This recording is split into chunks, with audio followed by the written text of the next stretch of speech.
Om Sarvadharma Sthapak Dharma Swarupakah Acharyanam Mahacharyo Ramakrishna Te Namaha. We are studying here Sri Ramakrishna, the Great Master, second part, as the spiritual aspirant or struggler, as sadhak, and we are in the 13th chapter named Essence of Madhura Bhav. And Saradananda Swamiji has beautifully described that Advaita is the goal of human life, without reaching which the life is not fulfilled. And then he says, as that abstract concept is not possible for everybody, there have been different channels through which this very Advaita is made to flow. This very Advaita, the relation of non-duality, is made to flow through channels which are known to the human mind. A human mind living in the world has relations with so many people in different relations. And so he knows those relations. So those are made channels through which this very love or the Advaita, love is nothing but identity already existing is manifested as love. Love is not simply the attraction between 2 points. Love is identity already there, but manifested is called love. And this manifestation of identity can be done through different channels known to the man. And so we get the Panchabhavas of the Vaishnavas and the Vatsalya Bhav, that is God as Father or God as Mother in other bhavas. Mainly these are the bhavas, and there can be so many types of bhavas as Gita 9th chapter we have seen. But these are the major ones. Gita says even God can be thought of as grandfather.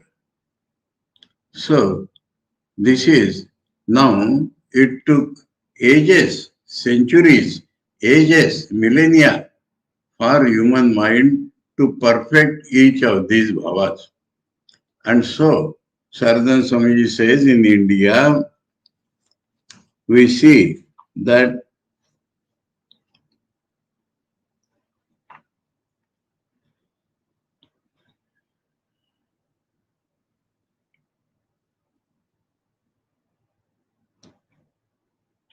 we meet with the final development of the Shanta mood mainly in the Vedic and Buddhistic ages.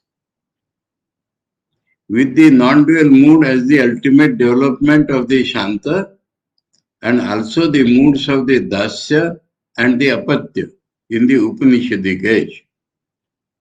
With the moods of the Shanta and the Dasya mixed with motiveless action in the age of Ramayana and Mahabharata.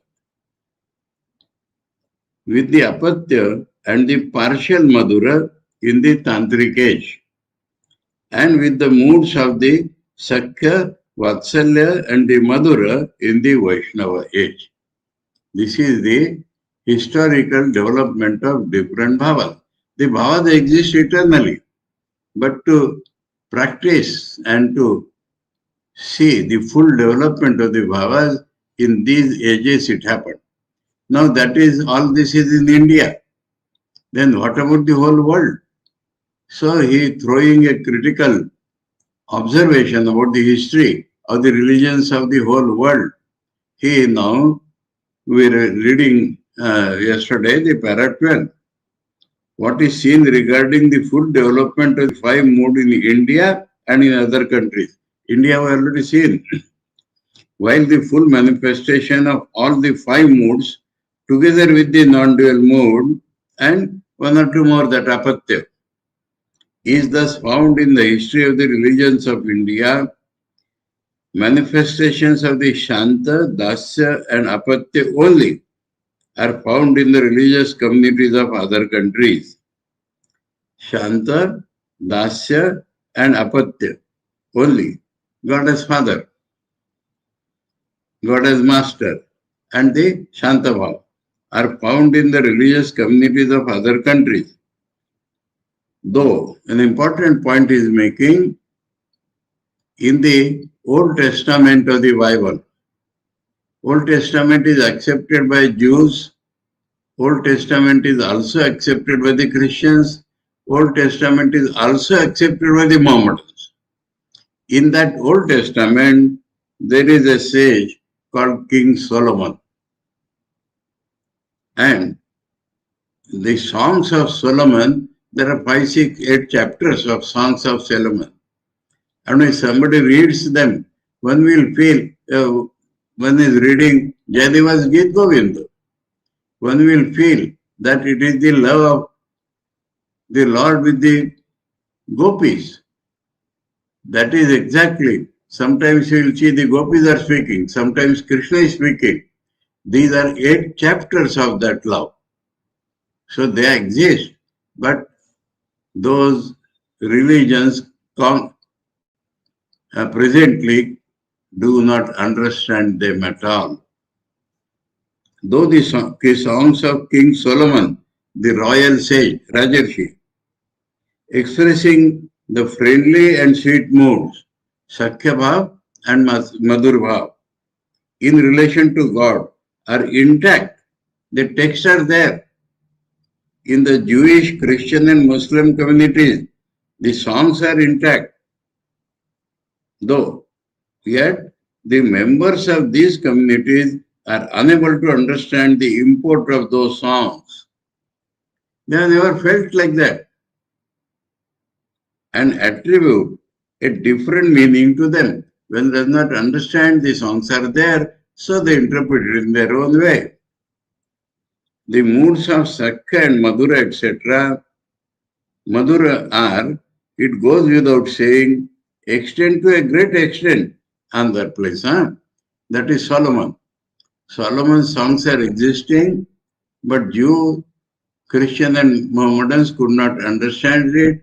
They give a different meaning. What is the meaning? They say it is the love between God and the church, God and the sampradaya. That is expressed metaphorically like this. That is not, they do not understand that it is the human relationship of Madhur Bhav and Sakhya Bhav that is expressed in that. And so they say it is between the church and God. They do not understand the individual value of those songs. That is one thing. Now, second thing. The moods of Sakya and Madhura are, it goes without saying, extend to a great extent in the Sufi community professing Islam. Sufi community professing Islam, a sect of Islam. But the modern trend is to see that they are not Islam like that. But it is there. Sri Ramakrishna learned from one of them. Yet the generality of the Muslims regard such worship of God as contrary. So that is an exception. The generality of the Muslims regard such worship of God as contrary to the precepts of the Quran. Quran is their mere scripture, and they say it is against Quran. Quran does not allow like this. Always master, always afraid of God. You have to follow the command of God. That is the generality of Muslims. Again, now one more point. If you look to the Christians, they do worship Mother Mary.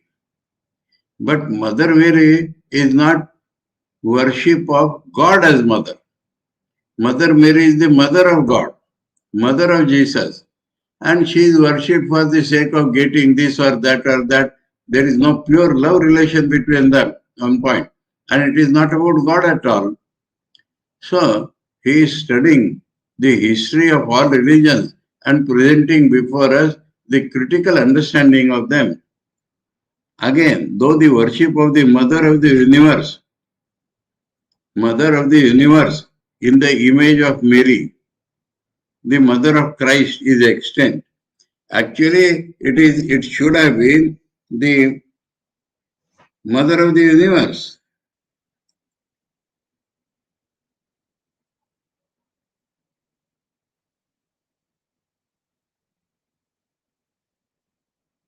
Huh. So, it is the Mother of the Universe, Jagannatha. But they worship Mother Mary as the Mother of Jesus. The Mother of Christ is extant in an obscured form.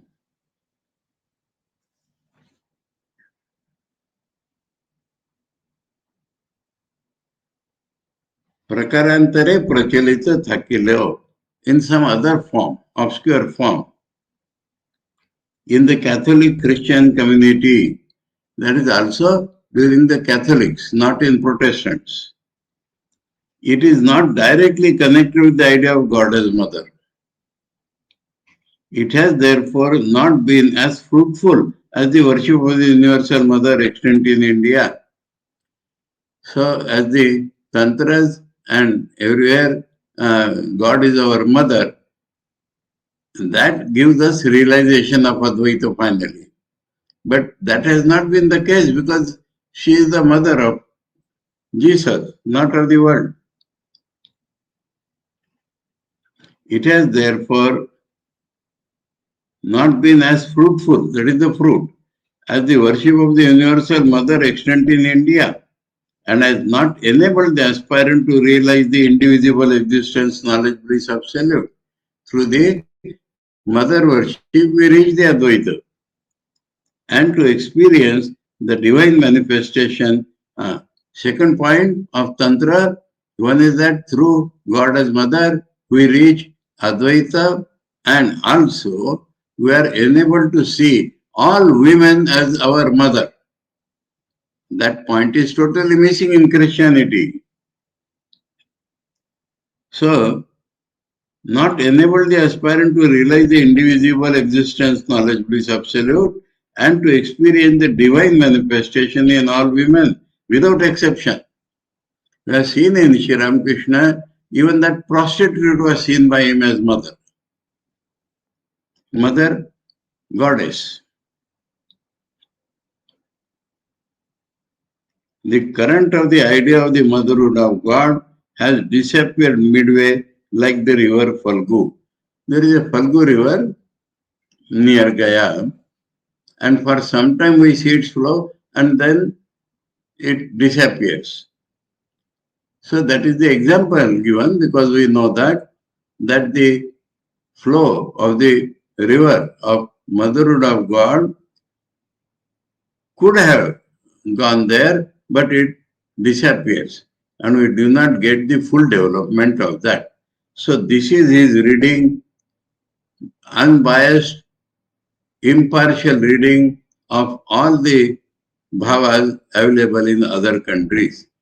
So we find three bhavas are developed, that is Shanta, Dasya and Apatya, God as Father.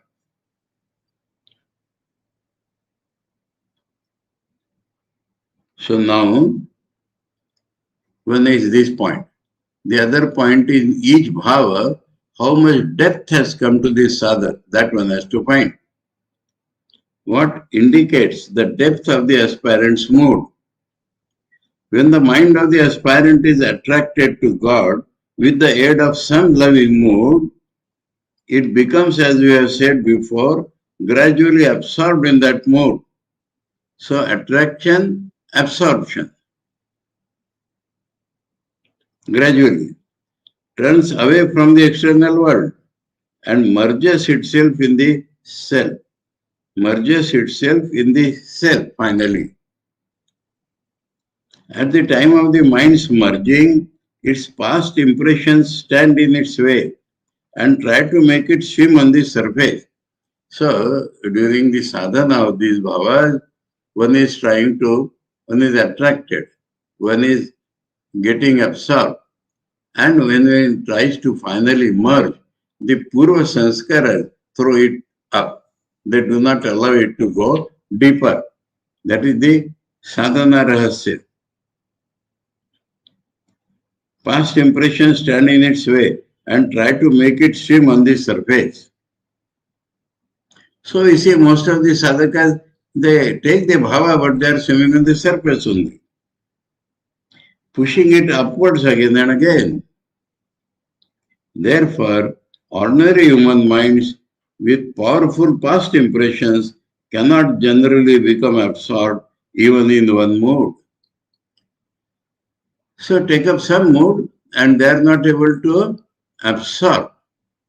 Attraction is there, but the attraction of the world, sanskara, is tremendous.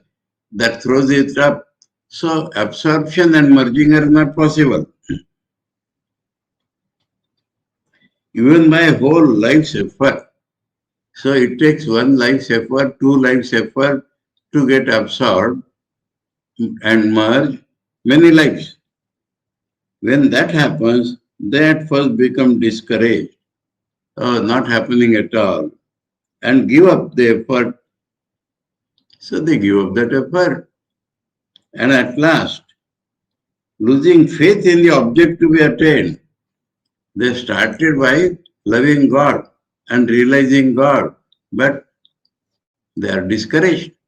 And so they give up the hope that we shall ever reach there. Come to consider the enjoyment of sight, taste, etc. of the external world to be the only thing worth having and pursue it again. They start with love of God.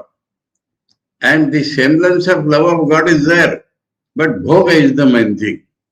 That is we find in the generality of Vaishnavas. That is what Saradananda Swamiji is pointing out. That the Purva Sanskaras are so strong that they are not able to absorb and they forget that aim. They do not accept that aim. They lose the hope that we can ever reach the aim. The love is there. Then what remains? Enjoyment of the world. So, one of my teachers used to say that in India at least, the thing left overnight should not be eaten. That is the general rule. Rice or whatever chapati. But in the morning what they do? They season it with little oil and mustard and all that. Then it is eatable. In this way, he says that bhogas are to be shunned, but offered to God and eat, then it is all right. Like that it becomes. Bhog chodche, bhog khache.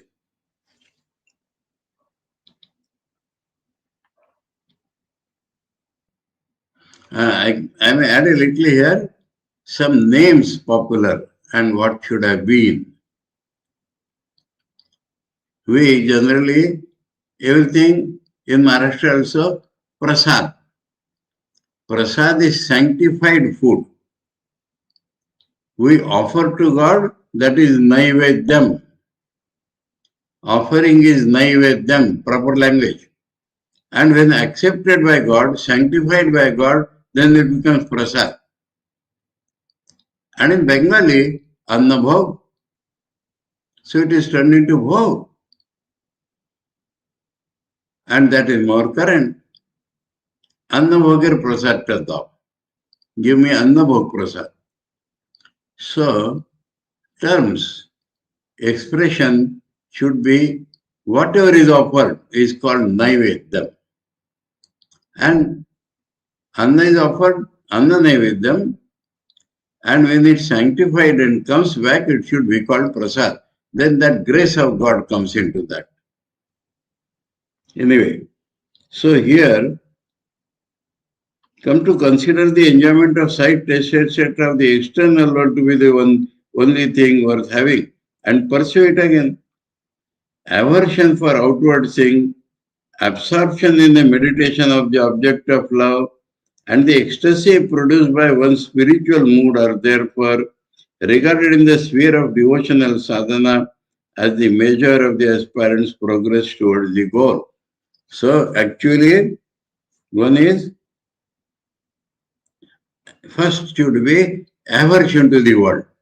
Otherwise, the love of God will not develop at all. So first struggle, sangram, is with our sanskara, which are throwing us outside. And we have to dive deep. We must struggle to cross that. Then we get the absorption. And then experience when it comes, it is a joyful experience, samadhi. That is called ecstasy. So, aversion, absorption, samadhi. This is the test of how much you have proceeded. Are therefore regarded in the sphere of the devotional sadhana, bhakti marga, as the measure of the aspirant's progress towards the goal. What occurs to one's mind when one sees the master attain success in all the moods? So I have seen, even to get absorption in one mood is not possible in a life struggle. And people give up hope and all that. And Sri Ramakrishna practiced all the possible moods and not only became absorbed, but transcended that mode and reached Advaita, which is the real aim of life, through all the moods. So this is something unique and wonderful in Sri Ramakrishna. And we have to learn from him. It is not only for glorifying Sri Ramakrishna, but to find the connection between our mind, some relation with God, and Advaita finally is possible only by learning from Sri Ramakrishna. That is why this great master describes it at great length. He alone, who has done it, will know what sufferings have to be undergone before that merging in spiritual love takes place. So in the beginning I said that if you are not a sadhak, you will not understand sadhak. So he says, one who has done it alone, he alone who has done it will know what sufferings have to be undergone before that merging in spiritual love takes place. So dukkha, kashta, separation, non-absorption, all these will torment the soul. And we have to go on struggling till we go inside. And only he will be astonished to see. So sadhak will understand what is Sri Ramakrishna doing. Others won't understand at all what he is doing like a mad person. So those who have struggled, so sadhakas only are adhikari of understanding Sri Ramakrishna. But as we said earlier, Saradananda Swamiji is bound to make non-sadhakas into sadhakas by this description. By telling us that only sadhakas will understand, is making us sadhakas. And only he will be astonished to see Sri Ramakrishna attaining in a short time an extraordinary merging, extraordinary because going beyond, in all the devotional moods, one after another. So, not a traveler, not take up some mood and then other mood. One takes up a mood, completes it in a short time, then takes another, one after another, and feel that it is not possible for mere human power to attain such a state, and not necessary. If we get Advaita through one bhav, it is more than sufficient.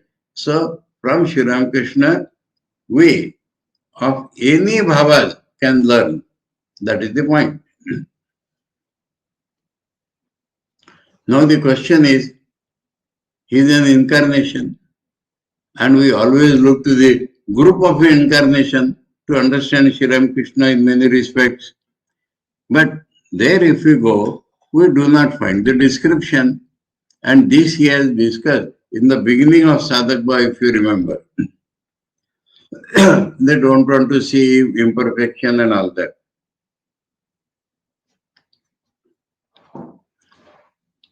Some more beautiful analysis follows. A discussion on the lack of records of the spiritual practices of the spiritual heroes, that is avatars. Is it because the ordinary human mind was not able to understand the subtler truths of the spiritual realm, that the history of the practices of the spiritual heroes who are known as the incarnations of God has not been adequately recorded? Because man could not understand it, so he did not record. For a detailed discussion on the detachment from and the renunciation of the world at the time of their undertaking discipline, that is described, and the wonderful power manifested through them after their success in it for the good of the human minds which are deluded by worldly objects are the only things found in that history. The strong renunciation we see, and after they reach the goal, what they did for benefit of humanity, that we see. The struggle part is difficult to understand because you have to go deep into the mind. And as the historians do not understand, they will not record it. We want to know, and so in Sri Ramakrishna will get all that. He himself talked about it incessantly. And we have great fortune in Saradananda Swamiji writing details about it. That is uniqueness and absolute essentiality of this Leelaprasanga.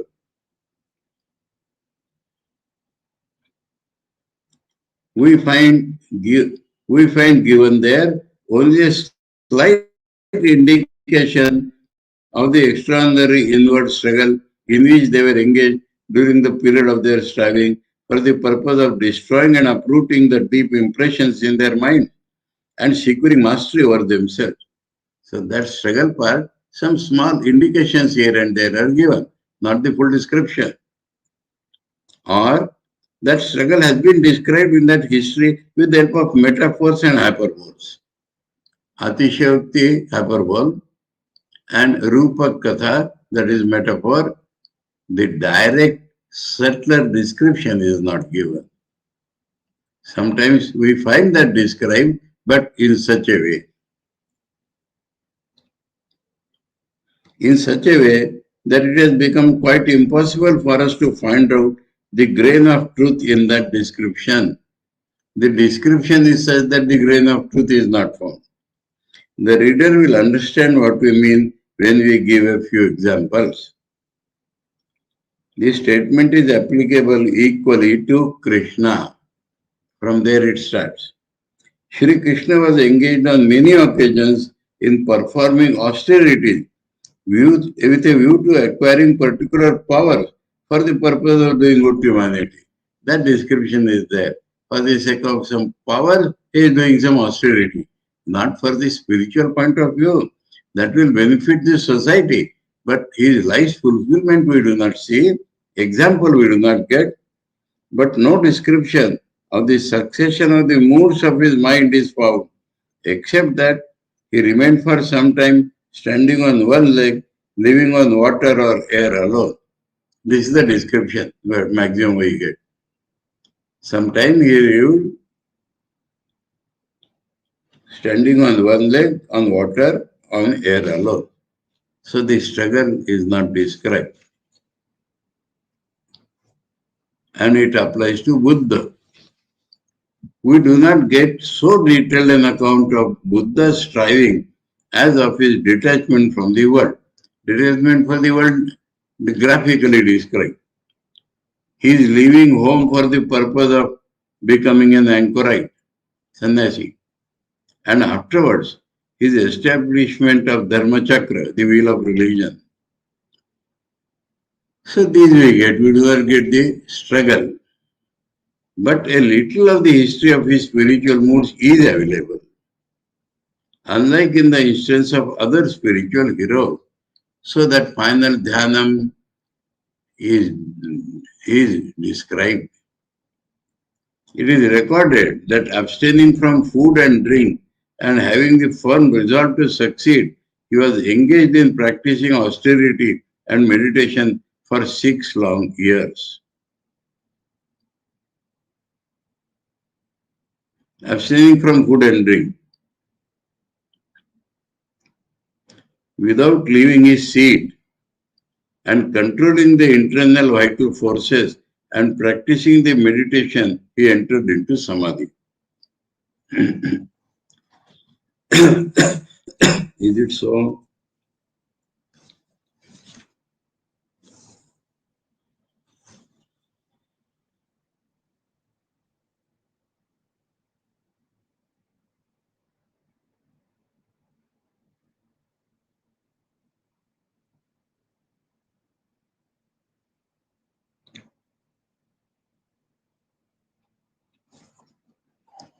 The technical name is given in Bengali. Ahara Sanyam Purva, controlling the diet is the thing, not totally abstaining. And Aspanak Namak Dhanabhyasa Samadhi Stoya Chile. Aspanak is the name of that meditation. But while recording his struggle during that period, 6 years, Samadhi, no food and drink. But what was the inner struggle? But while recording his struggle during that period, with the past impressions hidden in his mind, his biographer has, with the help of gross external events, introduced a story of his fight against Mar. So Mar Asur came, tempted him, and he conquered him. That is it, how it is described. This Asura is not outside. The temptations are sanskara. And how he faced those sanskaras, how he destroyed, that is not described.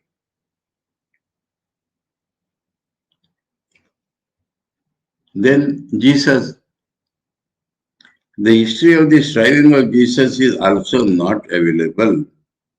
After recording a few events of Jesus' life till he was 12, after 12 his father was running with him here and there afraid of the king. His biographer has described how in his 30th year, 12 to 30 missing, Jesus was baptized by John, Diksha, a perfect holy man, and entered alone a lonely desert where he practiced austerity and meditation for 40 days. Like that description goes. Where he practiced austerity and meditation for 40 days. How? Though tempted by Satan, there Mar, here Satan, he came out victorious and returned from there. And how at last he engaged himself in doing good to humanity. He continued to be in the gross body for 3 years. Only after that event, 30 to 33, 12 to 30 missing. There are therefore no records whatever of how he spent his time from the 12th to the 30th year of his life. Shankaracharya, although a good deal of the sequence of events in Shankara's life is found, one has very often only to infer the history of the moods of his mind. Only he won against him and he practiced this and he went there. Only gross external events are described. Now, Chaitanya, that is the vital point he is describing. Very vital point, please. Then we'll understand Sri Ramakrishna and how to follow him. Many events of the sadhana of Chaitanya are found recorded. The story of his exalted love of God, devoid of the slightest tinge of desire, has been described in a way unintelligible to the ordinary minds in the form of metaphors with the help of the stories of the love between Radha and Krishna.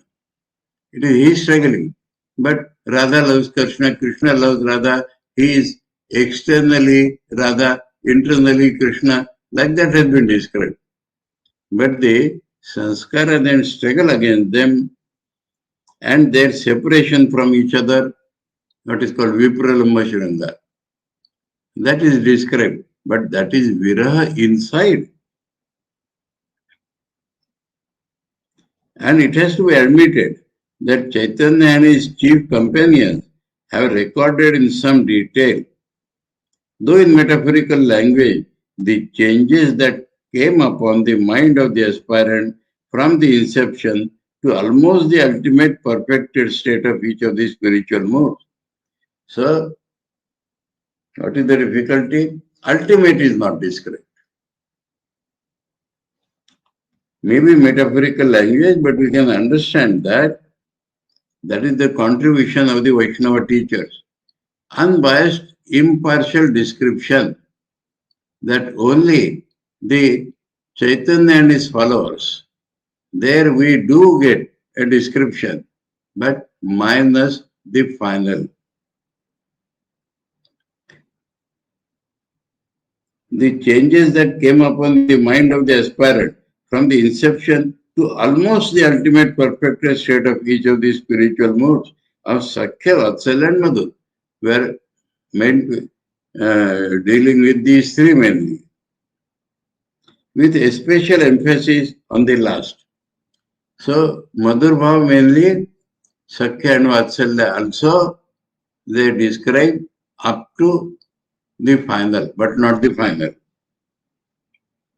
But they have not given out the ultimate truth that when the aspirant's mind becomes completely absorbed in any of the aforesaid three moods, it experiences its oneness with the object of its love and merges in the non-dual reality. That final thing they are not described. And so we feel that bhavas take only up to that. Because the description is given, we believe that, and we think the bhavas take us only up to that. It does not give final. The unique life of Sri Ramakrishna. So here comes Sri Ramakrishna. Similarity to these avatars, but beyond that. The unique life of Sri Ramakrishna and the extraordinary history of his sadhana have taught us that ultimate truth very clearly in the modern age. It might have been in the Bhagavatam, but in the modern age, Sri Ramakrishna's life has clearly shown that it does lead to Advaita and enabled us to understand that all the religious moods of all the religious communities of the world bring the mind of the aspirant to one and the same goal. So that is another wonderful thing. In one body, in one life, he has practiced all bhavas and shown the ultimate goal. So we understand that whatever the previous teachers have taught, all the moods are valid and we can struggle and reach the absolute through any one of those bhavas. Leaving aside all the other things that may be learned from his life. So hundreds of things that he is teaching up till now, but this fact, it may be said here that the whole world is undoubtedly eternally indebted to him for the wonderful width of spiritual vision. Width of spiritual vision possible because he was finishing one bhava in 3 days, 3 days, 3 days. So he could do everything. And that width or broadness comes of spiritual vision indicating the universality of religion that we have gained through his grace. So that is the unique thing of Sri Ramakrishna. We don't find it in other places. Narrow they become. Vedanta has become narrow. The Hare Krishna become narrow. The Madhura Bhava and the Vaishnava teachers. Now, particular study is about Madhura Bhava. And through Vaishnava teachers, we are learning it. The Madhur Bhav is said to be the greatest contribution of the Vaishnava teachers. So we are accepting that.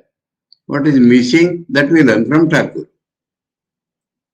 Vaishnava teachers like Chaitanya to the spiritual world.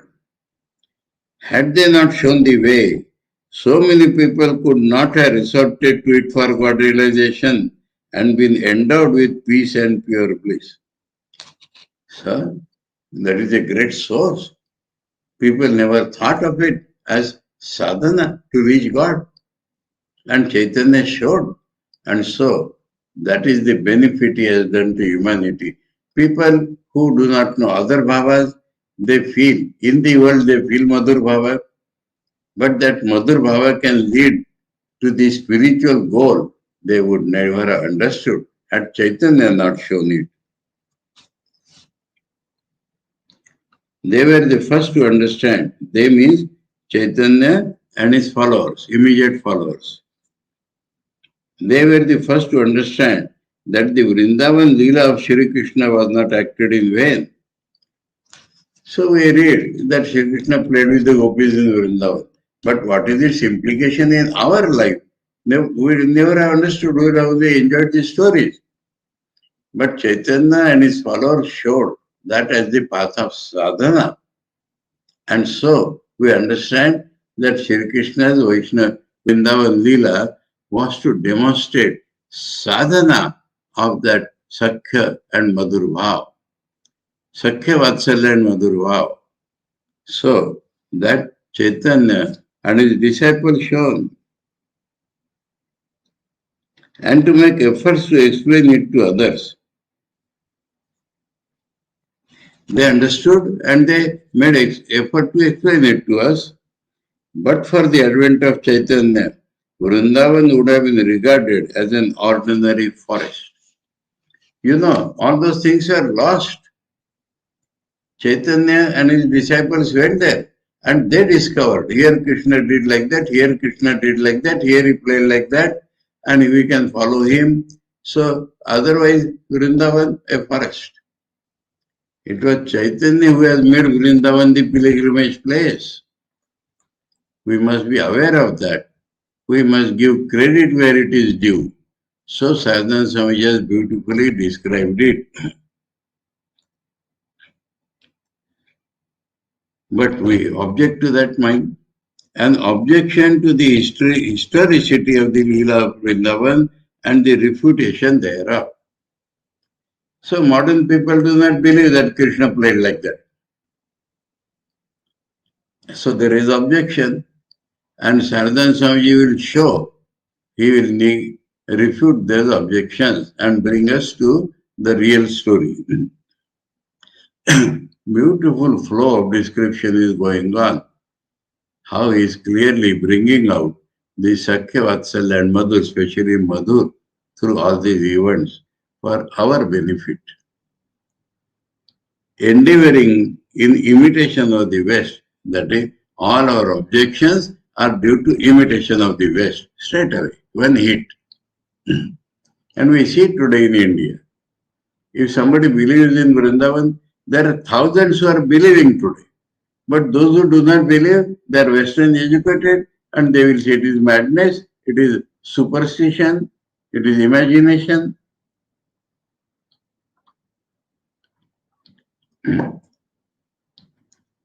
Endeavoring in imitation of the West to record only outward events, that is the imitation of the West. He has told this in the preface of Guru Bhava, if you remember, that the materialistic West is interested only in the outside event, and spiritualistic Hindus record only the mental efforts. But the ideal is to combine both, and in the light of the mental struggle, the external event should be described. And we have seen that Romarola said, this is the model for all historians. This is the ideal of all historians. So that point he brings here. Endeavoring in imitation of the West to record only outward events, the historians of the modern age will say, but there is no evidence that the play of Vrindavan actually took place, as you say. Therefore, don't you see that so much of your joy and sorrow and the moods, including the Mahabharata, are all without a basis? Mahabharata is the combination of all the bhavas. The Vaishnava teachers may say in reply, how can you either produce sure evidence that what we cite from the Puranas did not take place? It is mentioned in the Puranas. So the onus is on you. You disprove it. There is no evidence to disprove it either. Until we get the proof that your history has undoubtedly opened the door to that very ancient age, well, no, your charcoal and this and that, it fails. We shall say that your doubt itself is unfounded. Charcoal dating, that is what they take. Moreover, even if you should ever produce such proof, no harm will touch our faith. So one point is that. Second point, it will not affect at all the eternal play in the eternal Vrindavan of the Divine Lord. That means in the hearts of true sadhakas, this is eternally going on.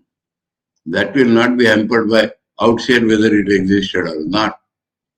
Subtler regions, spiritual regions will remain intact by your proving or not proving the outside events. That mystery of the divine play in the ideal spiritual realm will eternally remain uniformly true. If in the realm of consciousness you desire to witness the divine play of love between Radha and Krishna, which belongs to that same realm, become first of all free from the slightest tinge of lust in body, mind and speech. So total aversion to anything outside is absolutely necessary to understand the inner life of Radha and Krishna.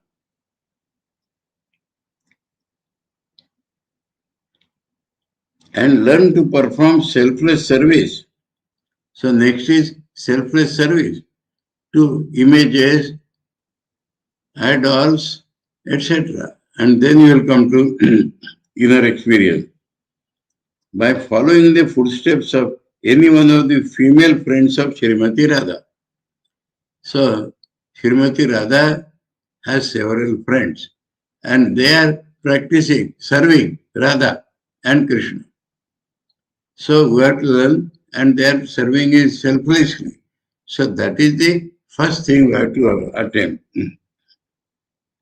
You will then see that Sri Vrindavan, the playground of Sri Hari, is eternally there in your heart, and that the said play is being enacted with you every day.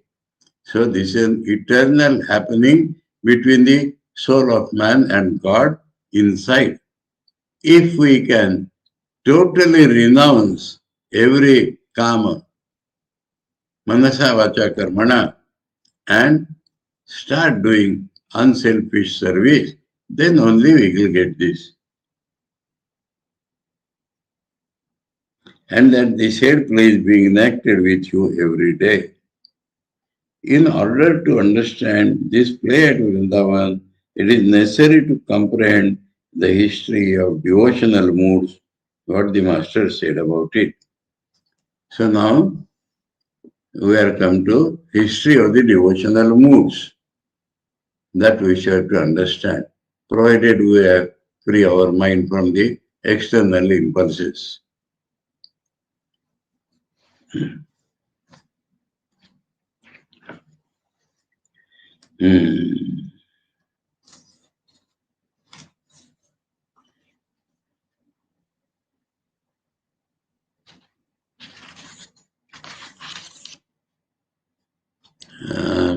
Very deep we are going.